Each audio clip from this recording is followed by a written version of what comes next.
Good evening, everybody. Thank you for joining us this evening. We're going to just take a few minutes to give everyone a chance to filter in before we go ahead and get started. As you know, anytime we do one of those webinars, you get the reminder and then you have to, run to the laptop to get everything set up, and that always takes a couple of minutes. So we'll be starting at 7:01 precisely. How you doing tonight, Jordan? I'm good. I'm good. I'm very glad that Zoom didn't have to update for me and I didn't have to run to the laptop and do all that. You were lucky. It never fails that as soon as I'm about to jump on a call, Zoom decides that it needs to update. As you can probably all tell from this exchange, we spend a lot of time on Zoom talking to families or students, so we are familiar with all of its vagaries and maddening inconsistencies. Technology is great until it stops working or at least becomes inconvenient. Yes. All right, and I think that brings us to 7:01. So let's go ahead and kick this off. So once again, for those of you who are just joining us, thank you for taking the time out of your busy schedule to spend some time thinking about college list building, research, college visits. My name is Alyssa Coltrane. I'm the Director of College Admissions for Ivy Experience. I see a lot of names that I recognize and that I've chatted with in our audience, so thank you for joining us. I spend a lot of my time working with our students in every step of the essay process. And I have with me today Jordan Holmes. Jordan, do you want to introduce yourself? Absolutely. Once again, my name is Jordan Holmes. I'm the Assistant Director of College Admissions here at Ivy Experience. Similar to Alyssa, I also work with a lot of our families and students on working on college essays, as well as having conversations just like this that we'll be talking about later today. So we'll go ahead and get started. We are looking forward to hearing from you and answering any questions you have. Please go ahead and use either the chat function at the bottom of your screen or the Q&A function to leave us with any questions. We'll get to as many of those as we can at the end. And we are also recording this, so we will be able to send you the video after the call in case you have a student that you wanted to see this, or you're a student, you're a parent that you wanted to see this, or if you wanted to share it with a friend or family member. So in that case, Jordan, why don't you start off and tell us about Match and Fit? Absolutely. So when it comes to researching your college list, you're going to hear these terms a lot, being both match and fit, and they kind of mean the same thing. Are you a good match for this school? Are you going to be a fit at this school? Does it fit for you? And it's not just one little concept, but it's something that can be broken down into four different lenses, including social lens, who goes here, who attends here, what are the people on campus. Physical also being where is this? What do I like the campus size? Things like that. Financial, is this a good financial fit for me? Will I be able to afford it? What sort of scholarships are there? And then academic as well. Are there the things that I want to study here as well? And we'll talk about each of these in depth in just a moment as well. When it comes to social fit, again, looking at not just the students, but also the faculty and the professors who is actually on campus. Those things can mean things differently to you. And it's important for you to find your own definitions of these fit things as well. Are there interesting clubs and extracurriculars and things that you want to do on campus or off campus as well? If you like being in nature, being in an urban city campus probably is not going to be the best fit for you. If you are comfortable with the culture and the environment, what sort of things do you like to do? Are you going to be able to do those things here, and are you going to feel comfortable doing them? Visiting campuses and doing some research can help you find answers to that as well. And then also diversity. Are you thinking about where people are from, who they are, what sort of backgrounds they have? That diversity can be really important in social fit. Talking about physical fit, again, the kind of biggest piece there is how close or far away you want to be from home. That's a conversation to have with you and your family. Definitely to sort of determine that before you start having these, or applying to colleges rather. But also little things like weather. If you're a cold weather person, going to the south or somewhere where it's really hot probably is not going to be the best for you. Similarly, big or small school is important. Do you want to stay in state or go out of state for school, rural or urban? All those dichotomies are really important to think about where you fall on those scales as you think about fit. Financial fit. Now, the number one piece of advice here is that the sticker price or the cost of attendance at a given school is certainly not going to be what you pay at the school most of the time. Instead, we encourage you to look at what's called the net price. So after all the financial aid is applied, after any interior or exterior scholarships are applied as well, that's what you should base your financial fit criteria on.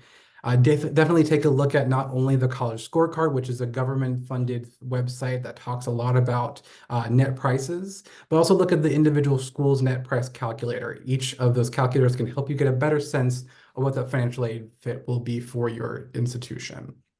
Also, merit scholarships, that's an important part of fit too. Does a school offer merit scholarships? If so, how do you apply? Do you need to apply? How much are they? These are all things to consider as we go along.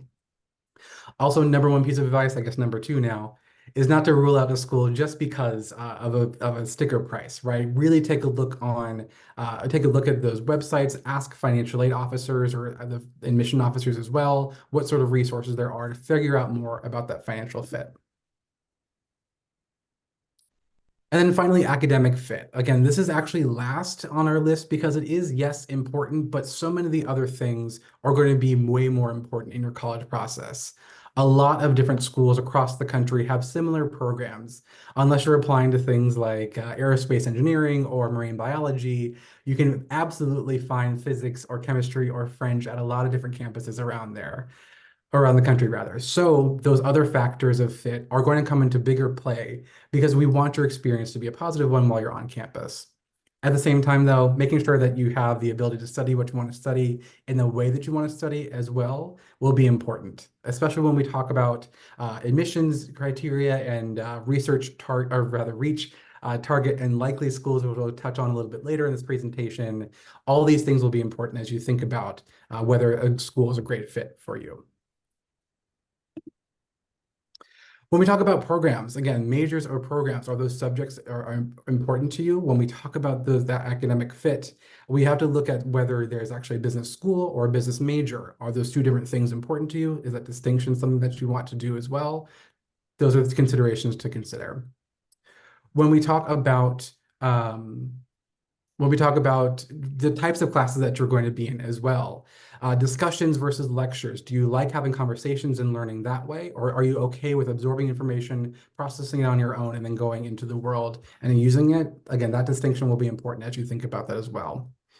Are you looking for a core curriculum or a flexible curriculum? Having that flexibility can be helpful for students if you want to explore different avenues and really bring things together. But again, taking a look at what's offered there will be really helpful in that process. And again, do you want to do research with faculty? That's something that's incredibly important to consider as well. Some schools are better at doing that than others. When we talk about admission as well, all of these statistics that you're seeing online can be incredibly helpful to see whether it's a good fit for you academically. Test scores, again, we have lots of conversations with our students around test scores, especially around test optional, whether to submit them. But again, are you within a school's certain range? Are you within striking distance of that range? All these are things to consider as you look at your test score and as you also look at your specific schools that you're thinking about too. All those other metrics as well, things like cumulative GPA, your class rank, the rigor of your high school classes, those things are really important to consider. And when you look at information that schools provide, including information on the Common Data Set, it'll help you get a great sense as to whether you are fitting in within that range or whether that's a good academic fit for you as well. So as we start to sort of pin down what that means for, an academic match, a social match, a physical match, a financial match, one of the ways that it is often helpful for students and families to begin to categorize a list is breaking it down into these terms of reach schools, target schools, and likely schools. We've recently moved from saying safety school, I'm gonna watch Jordan cringe a little bit as I even bring it up, to the idea of a likely school, and we'll talk more about why likely schools are so important later on in the process. But essentially, a reach school is going to be a school where the student is unlikely to be admitted.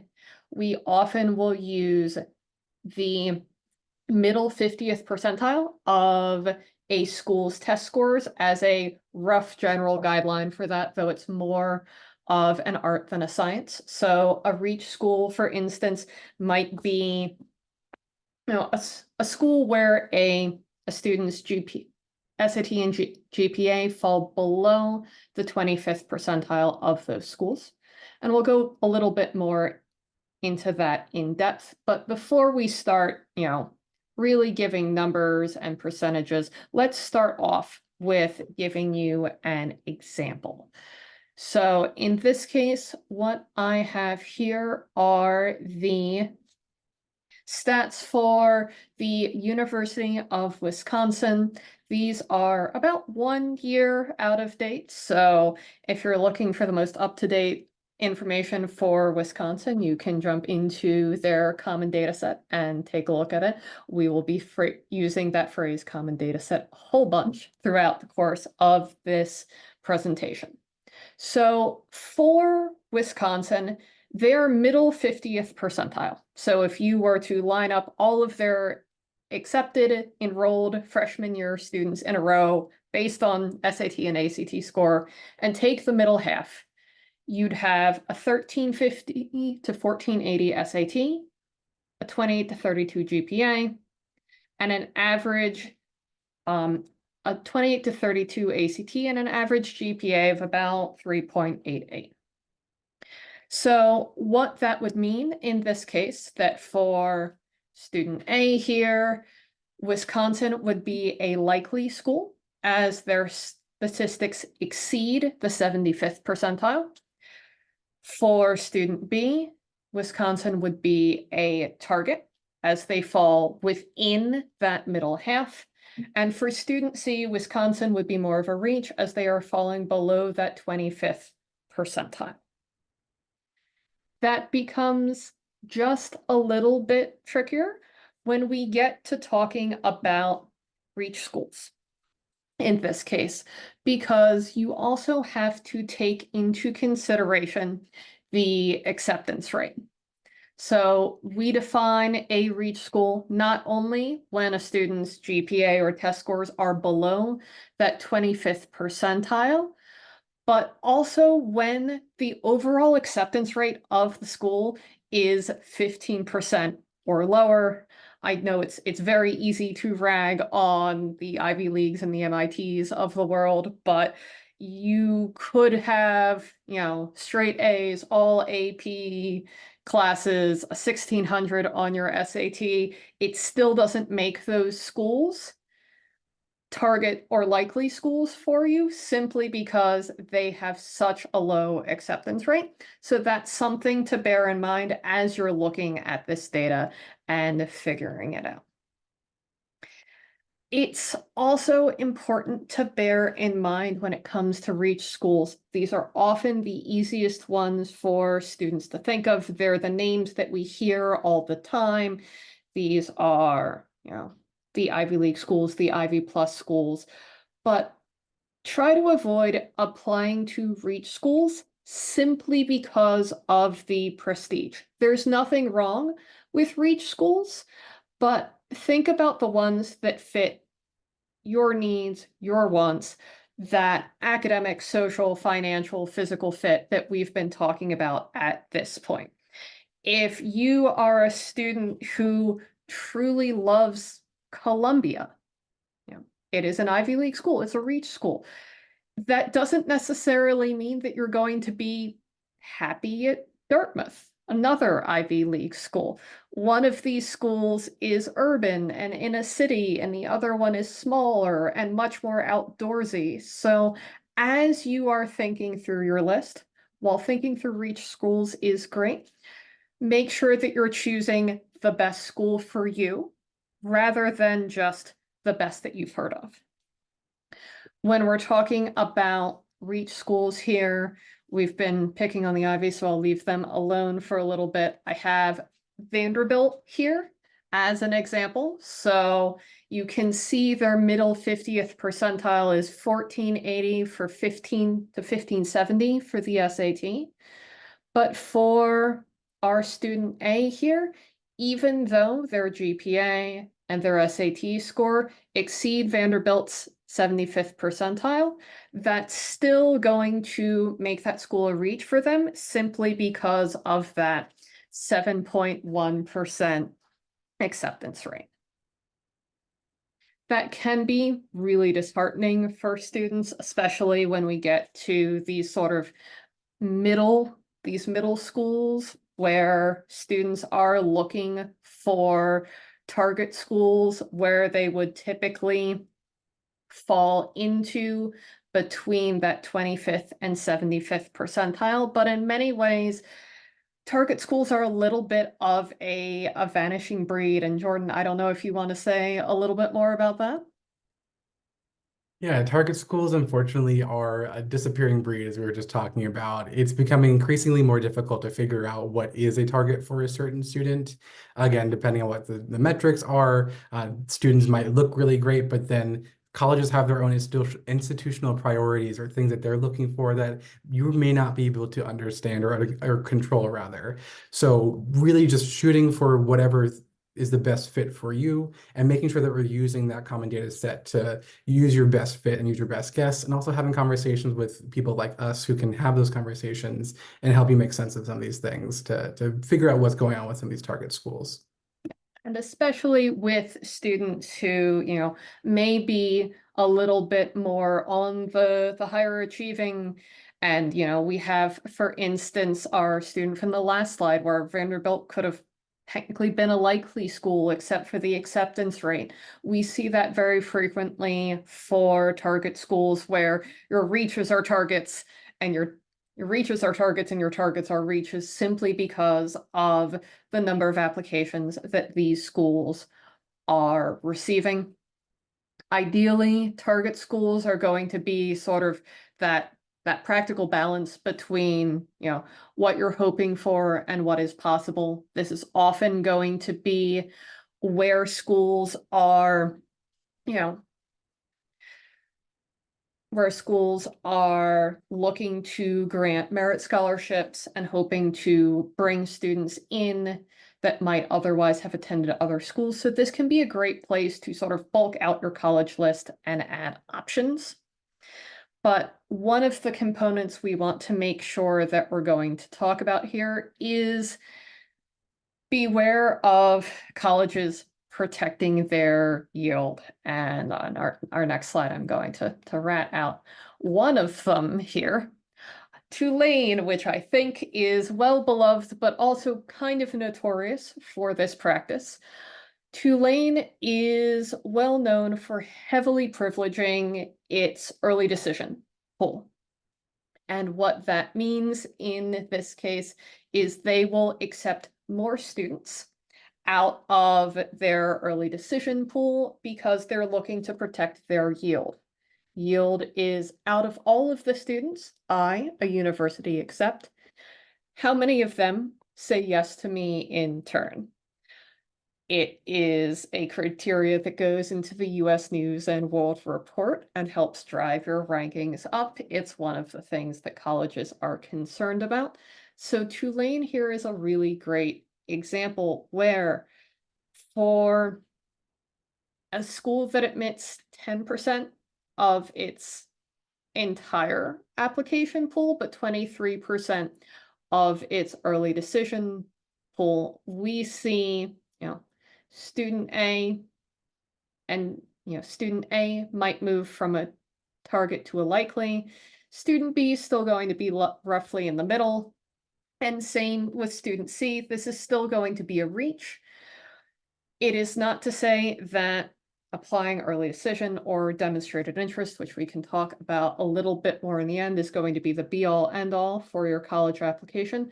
But be aware as you're looking at target schools and likely schools, that admissions officers are likely aware that students are also applying to other colleges. And Jordan, I see you laughing a little bit about that. And then finally, this is one that is near and dear to my heart. I actually went to my likely school. The likely schools are like the Cinderella of the ball. They are the most important aspect of the college list, but they often get neglected until you dress them up in the shiny gown. These are schools where a student's GPA, class rank, or test scores are going to be above the 75th percentile of acceptance students. With these schools often can come other opportunities, whether that's honors colleges, merit scholarships, even simply the ability to reduce anxiety or pressure in this process. Often we have students with likely schools that are rolling admissions, so having an acceptance in your pocket can sort of take some of the stress out of this process. But that being said, it's important to choose your likely schools carefully. I went to Dickinson College, which is a small liberal arts college in, central Pennsylvania. And that was the right fit for me, rather than say, Penn State or a Pitt, which even though those would have been likely schools for me, given my academic profile when I was in high school, which is longer than I want to admit to anyone, they were so big. I went to visit Penn State and just felt overwhelmed by the size of the campus and how big everything was and how many students there were. So even though it was a likely school, I chose schools that fit me, academically, physically, socially, financially. The merit scholarship that I was able to get helped a lot with that financial fit component. So this is a really crucial part of building your college list that's really important to think through as you're starting to build that list. When it comes to determining this, we've given you some general guidelines here. Check out those common data sets. The easiest way to do that is simply to Google University of Wisconsin, name of the university, and the common data set. If your school has Naviance, it can also be useful and sometimes even more accurate to look at the results for your specific school, because at that point you're looking within context. Consider whether or not that school might be protecting its yield. And especially now, as we're seeing more and more schools starting to think about test optional and what that means for them and their future. It was actually really interesting today because we had one Ivy League school come out and say they were going to start requiring tests, and another one come out and say the exact opposite. So consider whether or not your student's going to be applying test optional. And if so, if those schools are as test optional as they say on the tin, if you have questions, call us. Our director, Jim Wismer, will be more than happy to talk to you about all of the vagaries of the test optional landscape here. And then finally, and this is often the hardest thing we have to say to families, building a list is a time to be honest rather than hopeful. Make sure you have those 2 to 3 likely schools. And when I say likely, I mean you would bet $10,000 on getting in on your list. But also bear in mind when you're looking at a Vanderbilt with a 7% acceptance rate, that's a really low number. And, if we're looking at other ways we use percentages in daily life, I don't think a lot of us take umbrellas when we leave the house when there is a 7% chance of rain. We may keep one in, the back of our car just in case. Absolutely, if Vanderbilt is your dream school, put in your application. But be honest with yourself as you are putting together that list, which should be, Jordan, how many schools? Great question. Glad you asked. Thanks for that great transition. But this is a conversation we have very frequently with our families, and you'll often hear again that you have to have a balanced list. That again, 3 reaches, 3 targets, 3 likelies for a total of 9. Regardless of the number of schools on your list, having 2 to 3 likelies is really the only thing that we think is hard and fast, that you should absolutely have those 2 to 3 schools that you're genuinely excited about. Because at the end of the day, if some of those reaches and targets don't work out, you should be excited about the options that are more likely in front of you. We can apply, or we can rather have you apply to as many reaches and targets as you would like. As long as you're okay with potentially hearing no from all of them, then that's okay. We know that saying or being told no can sting a little bit, right? If you're excited, if you're happy about it, and you get that letter that you weren't expecting or that you weren't hoping for, that can hurt. And we totally understand that. So understanding your kind of tolerance or your student's tolerance for that is a really important part of this process as well. And then also thinking about the amount of work that's required of you to apply to some of these schools as well will be important. Not only will you have to fill out the common application, but each individual school may have 1 to 2 to 7 essays that you'll have to fill out as you continue working throughout this process. So again, as an example of this entire list of Middlebury, Northeastern, Colby, Gettysburg, Temple, Delaware, Maryland, Ohio State, Wesleyan, and Case Western, this past year, only 1 of those schools required only 1 essay, and that was Maryland. And they're not even really essays. They're kind of just short answers that are kind of fun, and you get to tell a lot about yourself to the admission officer. Not a lot of work for this college list, whereas in this situation where you're applying to Brown, Wake Forest, UC Santa Barbara, University of Texas at Austin, Massachusetts Institute of Technology, and the University of Michigan at Ann Arbor, that requires 20 individual college essays that you'll have to write for those schools combined. So again, thinking about the college list is more than just the number of schools, but again, all these factors, but including the number of, or rather the amount of work that is required of you as well. Thinking about when you should finalize your college list too is really important, but also know that it's an organic process, right? There really doesn't have to ever be an end to this. If you know that there is one school that you're really excited about, put that at the top of your list and don't change it unless something changes. Afterwards, keep having conversations, keep visiting schools, and make sure that that grows organically depending on what you or your student are thinking about in this college process. You can always keep expanding your list as you're in the midst of your college applications. As you saw previously, there's a number of schools that don't require any test, or rather any essays for you. So it's no additional work. If that's a school that fits with you, if it meets your needs and you're also interested, you can always just throw in an application as you continue to work on your essays as well. And again, as your essays are complete and you have a bunch of supplemental essays that you worked on, there's a lot of overlap between schools, and you're able to really think about where else you can apply. Alyssa, do you have any kind of words about adding schools at last minute and kind of the importance of starting early? Yes, so it is almost inevitable as students go back to school, their senior year, everyone's doing this process all at once. They're talking to each other, they're comparing notes.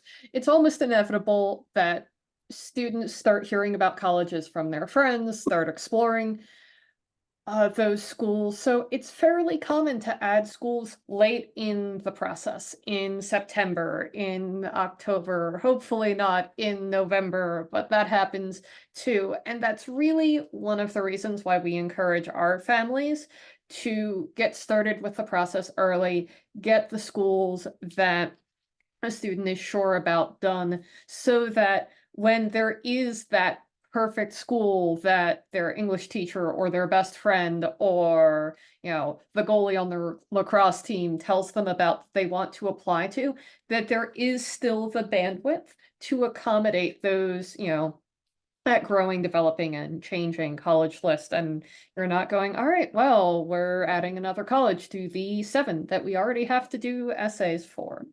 So it gives you options and flexibility to get started a little bit earlier in the process.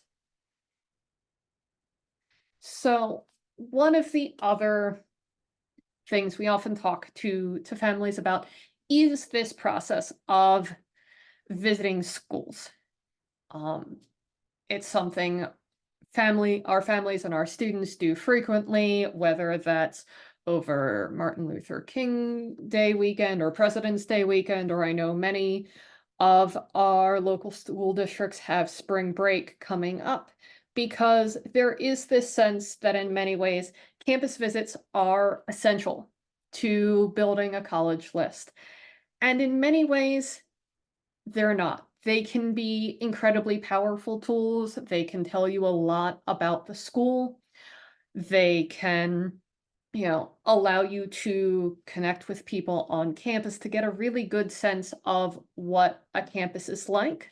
But remember, there wasn't that long ago where we had an entire high school class that applied to schools almost sight unseen because no one was visiting schools during COVID-19. Now, more than ever, there are a ton of resources that allow you to learn about schools, to get a sense of what it would be like on campus without having to visit. There are lots of reasons why it's not feasible, whether it's time or cost, or simply every single tour has booked up 6 months in advance, why a student might not be able to visit a college. So while it's a useful thing and will tell you how to get the most out of it, it's certainly not a necessary part of the process. So when it comes to visiting colleges and getting the most out of your experience. So of course, a standard visit is going to include a tour of the campus, often led by a student, as well as an admission session, an info session. But part of this process is going to be about going above and beyond to make sure that you get the most out of that visit that you can. That may be reaching out to an admissions officer beforehand to see if there are other opportunities that you can take advantage of. Is there a student that you could grab coffee with? Is there a class that you might be able to sit in on? And then, especially if you have gotten insights or suggestions from that admissions officer, reaching out afterwards to say thank you. It's appreciated. It means they have that additional point of contact to look on, and it gives you a better sense of the school if you've had a chance to go beyond sort of how the school is actively selling itself. One of the things that can be most useful in a college visit is that sort of visceral reaction. We'll have students who go to visit schools and come back and tell us, I thought I was going to like it and I didn't, and I can't really tell you why. And while it can be sometimes useful to keep in mind that a visit to a school when it's raining and you've just had an argument with your little sister before you visit the school is going to feel a lot different than a sunny day when the tour guide's cute. These visceral reactions are important. You're choosing a school not just as a place to take camp classes for the next 4 years, but you're also choosing a home. So being able to picture yourself there can be really important. Gather those impressions, take notes. For better or for worse, ideally your goal after a college visit is to be able to explain what separates this school from any other school on your list after you do that visit. That being said, we just said college visits aren't the be-all and end-all of the research process. Some of the best research can be done at home. There are virtual visits, there is social media. You're able to reach out and contact people, from home, from your couch, whether that is reaching out to friends or relatives who have attended the school. Where did her parents go to college? Where did their friends go to college? That can be using social media. Many schools have Instagrams, TikToks, Facebook pages, various ways that they are working to communicate with students and giving a more sort of informal, more casual sense of what the school is. And that gives you the sense of that sort of visceral reaction that you might get from a college visit. If you have specific questions or you want to learn more about a course or a research project, you can reach out to admissions officers and faculty. These people are not scary. They are in this job because they like working with students. They like talking with students. Reach out politely, and more often than not, you will be surprised at the warm reception that you receive. And then finally, there's sources from outside the university as well as you're looking to find schools. Google is an incredibly powerful resource, but use Google effectively. If you go on Google and search best colleges, you will probably get the US News and World Report with its, dependence on protecting yield. But if you go and you search best colleges for flexible curriculum because you've thought about your academic fit already and you've identified that that's something that's going to be important to you, you'll find much stronger results. Or you can also search colleges like. Niche is going to be useful in that regard. Sometimes even Google will be able to provide useful resources in that regard because they will tell you, if you search for one university, what other universities have been searched for sort of in that same search constellation. And then this is the point where I get to rag on college websites because I don't know who designs them. College websites are incredibly difficult to navigate. Often it can be useful to simply Google what it is you need to look for, whether that's University of Michigan majors and minors. They have some incredibly fascinating minors. They have a history of medicine and law one, which is incredibly interesting. But it allows you to find department pages as well.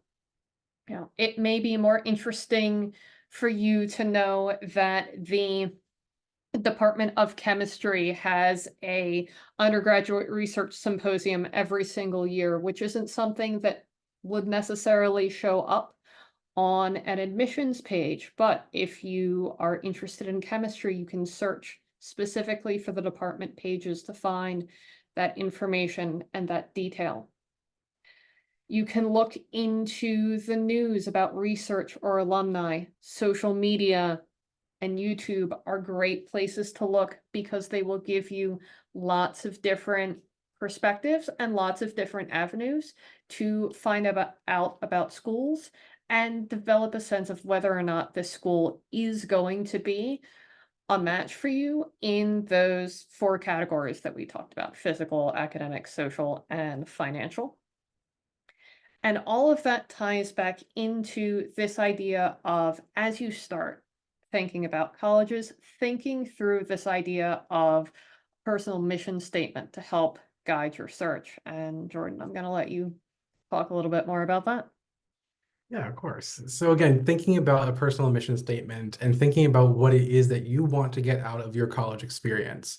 What are you really wanting to achieve in those 4 years while you're on a campus can help you narrow down the offerings that match with those experiences that you're looking for.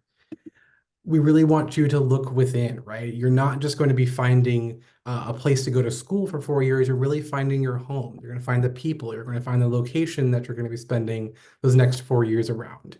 So as I said before, those superficial factors like location and weather, and if they have a silly Quidditch team or something like that, those things are important to you because if it's important to you, it should be important to your college experience as well. The goal for all of this research and to think about a personal mission statement is to make this search a lot more manageable and less overwhelming, to ensure that you are getting your needs met based on what you want out of your college experience, and ensuring that you have a guidepost to evaluate all of these colleges against. And it's okay to have no idea what you want right now. Being a little bit more amorphous is completely fine. You're early in this process. You're thinking about this broadly, but thinking about some of these questions and having a guidelines can be incredibly helpful as you start to think about this. Regardless of whether you think you know exactly what you want or if you're still at the beginning of this process, casting a wide net will only broaden your options and make sure you're discovering things that you maybe haven't thought of before so that you can think really critically about what sort of things that you are looking for. When you are going to develop your own personal statement or your personal mission statement. I have mine here from when I was back in high school. Some of these things kind of still apply, but I'm not studying architecture now, which is totally fine. But my mission statement back in high school would have been, I want to study architecture in a city that's north of where I live now with the ability to play Ultimate Frisbee. These things were important to me, right? I wanted to be in a city. I wanted to be able to be farther north. I thought I liked cold weather. I now live in Florida. We see how that worked Live out. and learn. Live and learn. But I do still play Ultimate Frisbee, and that was something important to my college experience that I wanted to continue from high school. So again, big things like academics, big things like location, small things like Frisbee can be parts of your academic mission statement or your personal mission statement as you think about where you want to go. And better research can also lead to better college essays as well. When you go to some of these colleges or when you're doing some of this research online or when you're talking to your friends and family, take thoughtful and specific notes. Don't just say they have a marine biology department. Find out that they have a marine biology department that allows you to swim with dolphins to do research, but also who doesn't want to swim with dolphins, right? Those things can be not only cool and get you excited about that school, but also allow you to write a really specific essay about swimming with raw dolphins and doing that research. We also want you to go beyond what's being presented to you. I used to work in the admission field and we had a lot of things that we kind of had to cover in little bit of time, but there's so much more that goes on beyond those marketing flyers and the information sessions. Delving into those department websites, thinking about your personal mission statement and what you want to achieve will be incredibly helpful to help you narrow down that list from the wide net that you've cast before. And again, imagine that you are authentically curious, your passionate self at the college. Imagine yourself there. What are the things that you want to take advantage of while you're here on campus? If you have no idea where to think about or where to even go with this, we do have a college list service that can also help you. It's a really great starting point where you can tell us some of those academic, social, physical fits that you are interested in, and we can give you a starting point for you to go and do the research on the website yourself, ask your family members and family friends about it as well. And again, it's a really great point to start as well. And then when we do get to writing those essays, that's where we, Alyssa and I and our colleagues come in because we can help you take those notes, take your mission statement, and create an essay that not only appeals to who you are, but to also what the college is looking for as well and what they're asking for in that essay. These are the types of conversations we have all the time with our students, and we're really excited to potentially work with you all as you start this journey of going through your college process. Thank you so much for joining us. I already see that we have some questions in the Q&A here, so thank you for hanging around, and we'll get to all of those. So, some of these we may have answered. I have two questions that I think might come together here. Jordan, can you talk a little bit about the common data set and whether or not GPA is weighted and unweighted, and just sort of what weighted and unweighted means? Yeah, I can start there. The weighted unweighted means that some schools will assign more grade points to a harder class. So if you're taking, for example, AP biology, you're going to get more points if you score an A or if you get an A grade in that class than if you were to take regular biology and still score an A, right? That's the school or the high school saying that this class is a little bit more challenging, therefore we're going to give you a boost on your GPA because you're getting a better grade in the harder class. All of that being said, ignore that for the common data set because the common data set only looks at unweighted GPAs. So when you're looking at those different breakdowns that we have and also the examples that we have here in our webinar, those are all unweighted GPAs. Schools will look at weighted and unweighted GPAs differently. the best thing or the best piece of advice is just to do the best that you can within your high school context and don't necessarily worry about how colleges will use that weighted and unweighted GPA. But again, for your reference, when you're looking at the common data set, that is an unweighted GPA. All right. And I think you covered this a little bit, but can you remind us what would be a good number of colleges to apply to? Yeah, so again, it kind of depends on the amount of work that you and your student are thinking about or willing to do, honestly, right? We always recommend to have those 2 to 3 likely schools, those 2 to 3 schools that your student or you are genuinely excited about attending. Other than that, if you're okay with writing a few more essays and you have the time and space to devote to it, thinking about applying to schools with a bunch of essays can be okay, right? Because you have the time to do that. Otherwise, if you are thinking in the ballpark of a handful of schools that you're okay with, that's great. But again, thinking about the amount of work as well as having those likely schools will be important factors in thinking about the number of schools. Yes, I would say if you're looking for specific numbers, our students tend to apply to somewhere between 8 to 12 schools on average, but of course there's always reasons why it might be higher or lower, and that depends, of course, on the number of essays that a student may have to write. So I have a question here about, can an honors college make a likely school a reach school? So, and for instance, they're talking about UVM or Penn State, where the honors colleges are fairly selective in that case. Excuse me. So yes and no, it depends. There are a lot of schools that are that their admission to their honors college is separate from admission to the university, right? So it's not as if you are only going to be admitted potentially to the honors college. Sometimes that program is separate. And the Schreier or the Penn State's honors program is one of those programs, right? You can be admitted to Penn State, but just not be admitted to Schreier and still be able to attend Penn State. That's not the same for every single college around the university or around the world, however. So definitely take into consideration whether that's a kind of all or nothing application. But yes, you are right. Schreier's and the University of Vermont Honors College are a little bit more challenging to be admitted to. So definitely take that into consideration as you're applying and whether that changes your school from being, I'm excited to go there to I will go there.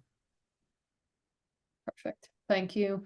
We also have a question about, high schools having different academic rigor, where, an A in one school may be different from an A in another. We often talk about, grading being a cultural practice that can vary from school to school, and how admissions officers take that into consideration.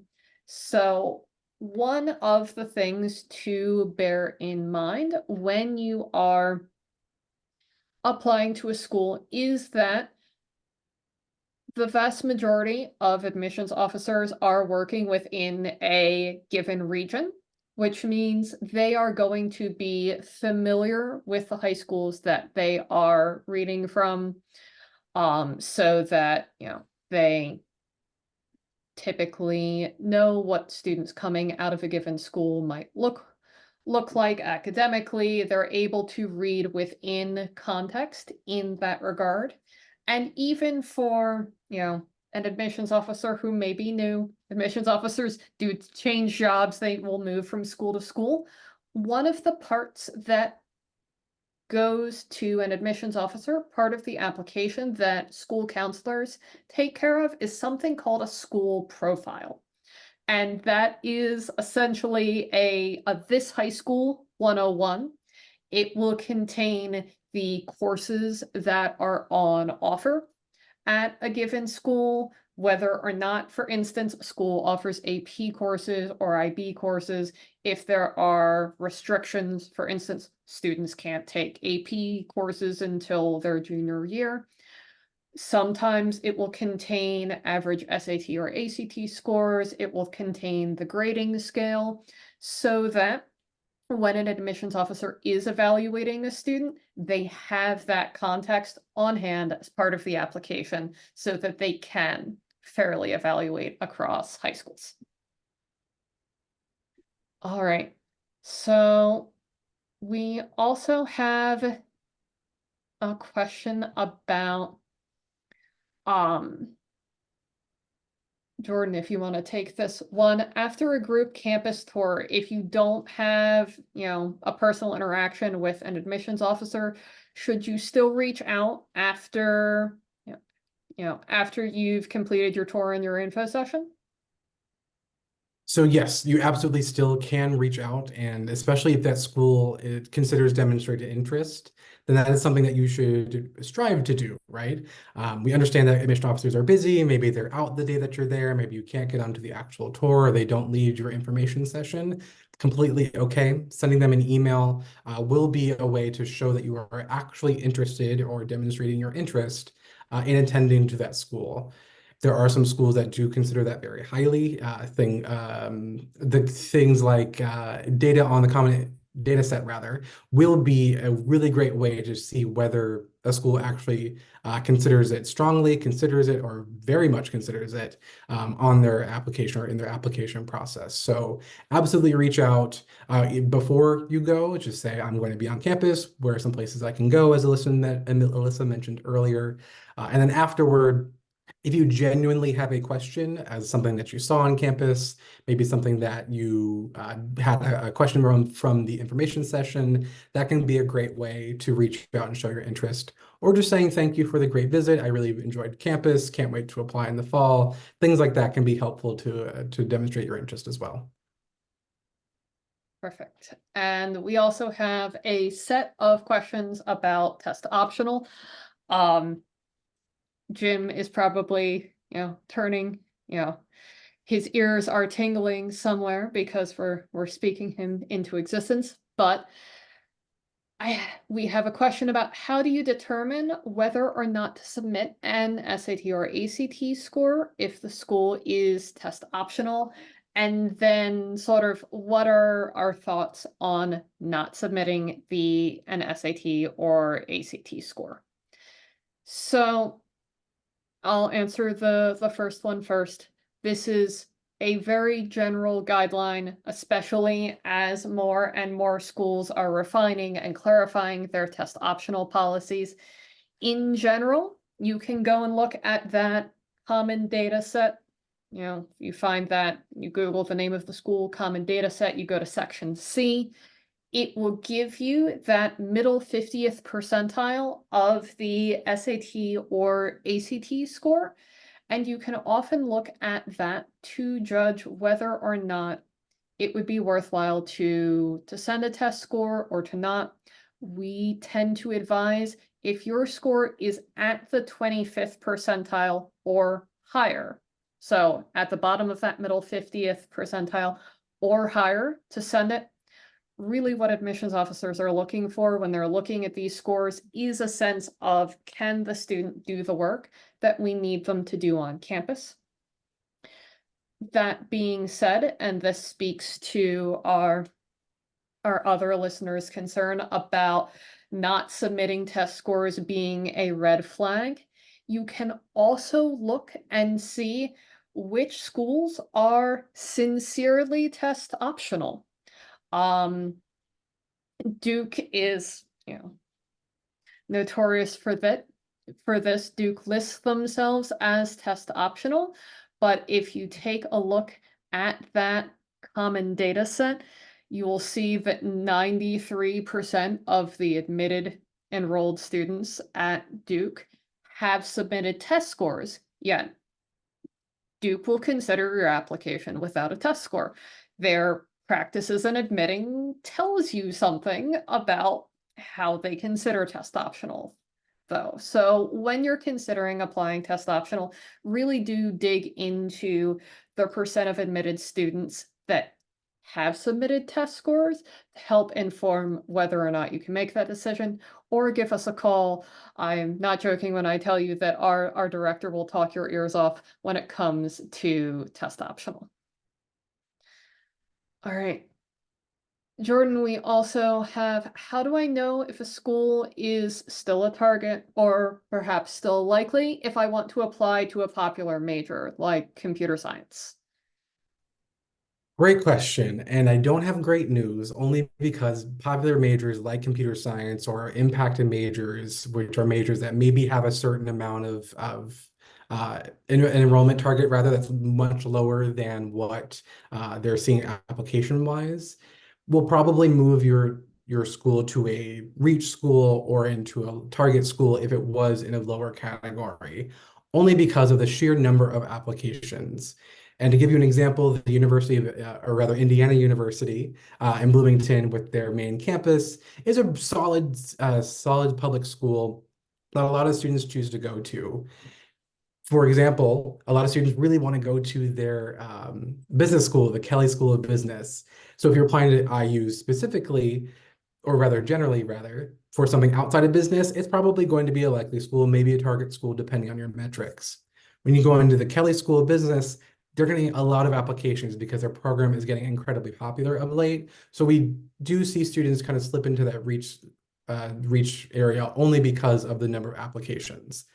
They are, however, are a very different kind of school because they do have a direct admission kind of cutoff where if you are in that area, you can be automatically considered for direct admission there. That's getting into the weeds. All of which to say, a lot of schools that have these larger popular majors can be more challenging to be admitted to simply because every single applicant who's applying for computer science at a given school, for example, can't be admitted. Otherwise, they might have an entire class full of computer scientists, and while that might be kind of cool to have a huge community of comp sci students, you're not going to get the academic breadth. You're not going to get the same kind of instructional quality and things like that. So yes, depending on which major you're applying to can change the category of the schools that you're applying to as well. All right. Also just to clarify, I think we're still having a little bit of confusion about weighted and unweighted GPA in the chat. So a weighted GPA is going to be something where the rigor of the course is taken into consideration. That may change from school to school. For instance, an A and an AP class can sometimes be considered to be a 5. A weighted GPA would be where the rigor, an unweighted GPA would be where the rigor of the course is not taken into consideration, where an A would be a 4, a B would be a 3. If we misspoke earlier at all, we apologize. All right. Jordan, do you want to tell us when is the best time to start thinking about college essays or going on college tours? Now, truly now, right? I think this is the time to at least start thinking about things like those 4 factors of a match and fit of schools, things like your personal mission statement, to get a sense as to what you're looking for out of your college experience, and to start looking at the different schools that maybe you're familiar with, or maybe that are in your area, to get a sense as to what you want. If you know that you want to go somewhere super cold and you live in the South, or you live somewhere where it's warm, then start exploring for those locations elsewhere. Similarly, starting to think about not just the supplemental essays that you'll have to write for the individual schools, or that you may have to write for those schools, but also the common application essay that you will have to write for the Common App. Thinking about that now can be incredibly helpful so that you can really explore all options that are available to you. And you can work with us in ways to draw out those authentic stories, draw out who you are at this point, and really think about who you want to present as on your application. We always say, and our co-founder said this in his TED Talk, that a better person makes a better applicant. So you being more authentically involved and authentically interested in your interests is only going to make you that much more interesting on your application. And you don't have to do anything special. You don't have to juggle knives and save kitties from trees at the same time, right? You are already doing amazing things, and we're here to help you make sure that you are able to convey that on your applications and your essays as you move forward through this process. Right, perfect. We also have a question about what the common data set is, and this is my favorite thing. So I'm going to go ahead and share my screen again just to talk us through this process. So you can see that I've done this exactly the way we told you to. All I've done here is Google University of Wisconsin Common Data Set. It is a set of information that gets released by almost every college and university in the United States. You can see Wisconsin has it available as a PDF here.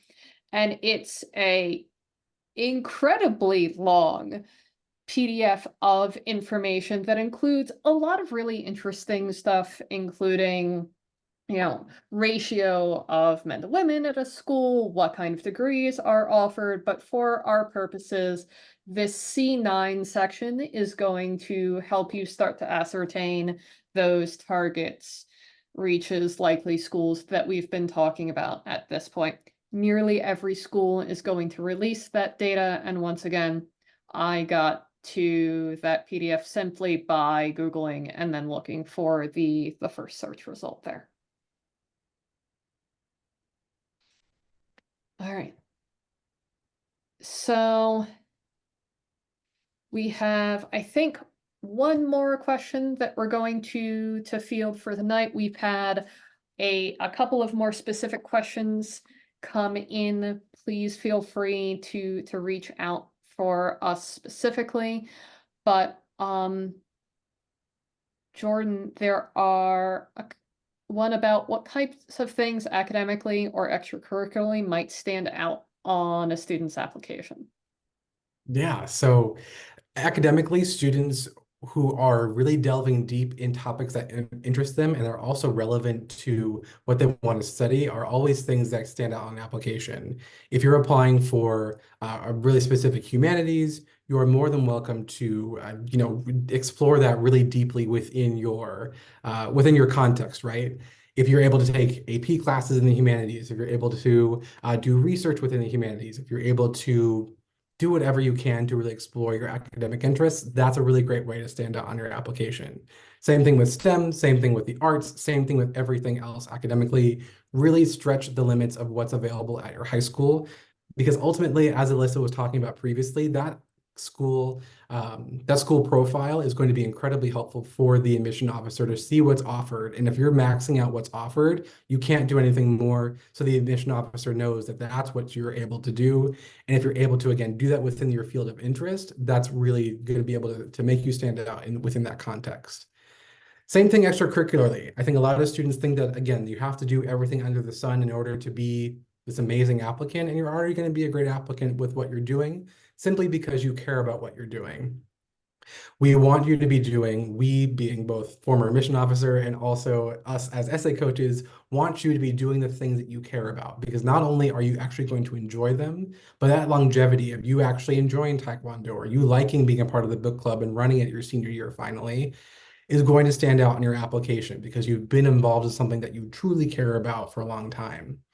Those things can also then translate into some supplemental essays where there are schools that are asking you specifically what sort of things you want to do, or what sort of activities are meaningful to you, or how are you going to take what you've done in high school on campus. So thinking about that in your activities section can be helpful once you get to that point in your supplemental process. So again, max out what you can do academically within your high school context, and then also do things that you care about, and don't do things for college, right? Do them for yourself.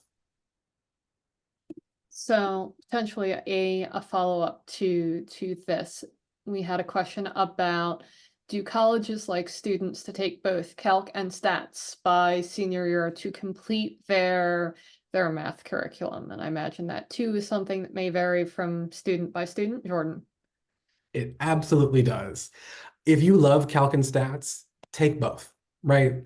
If you are genuinely excited by calculus and statistics, which is not something I would ever have said in my high school career, and maybe not even now, do it, right? But that was me in my evaluation. I probably wouldn't have done that in high school. I was also applying for something that didn't really need math. Counterintuitively, architecture doesn't need math, but that's a whole other conversation. If you're going for a STEM field or a field that will involve a lot of calculus and statistics, you should probably take both, right? If you're going for the engineering, for physics, for math majors, for accounting, something like that, taking these classes will help you. If you're going for arts, humanities, things that don't necessarily require this advanced level of math, you certainly don't have to go into something that you don't necessarily love unless you actually do like it, right? This is not necessarily, this answer is not a blanket answer as to say yes or no, you should. It truly depends on what your academic interests are and what sort of things you're looking to do while you're in college. We also had a couple of questions coming in about early action and early decision. So, before I answer that, just to sort of define the two different terms. So early decision is going to be the binding application. Students can submit one early decision application, which means that they are committing to attend that school if they are accepted. Early action simply means that a student is applying early, most frequently by that same November 1st deadline as many early decision students, and it often means that they will hear back earlier as well.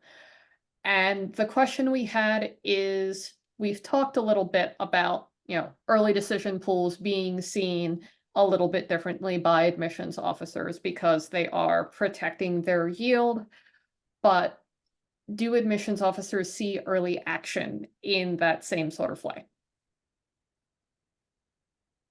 So yes and no. It also depends on the types of school, right? The number one answer you're going to get in college admissions also is it depends. So I'm not trying to be silly here, but I'm really trying to highlight that there are nuances, right? At a school that has early decision, early action, and regular decision, they probably are going to look at those two pools differently, right? One saying the early decision is that I'm committing to coming here if I'm admitted.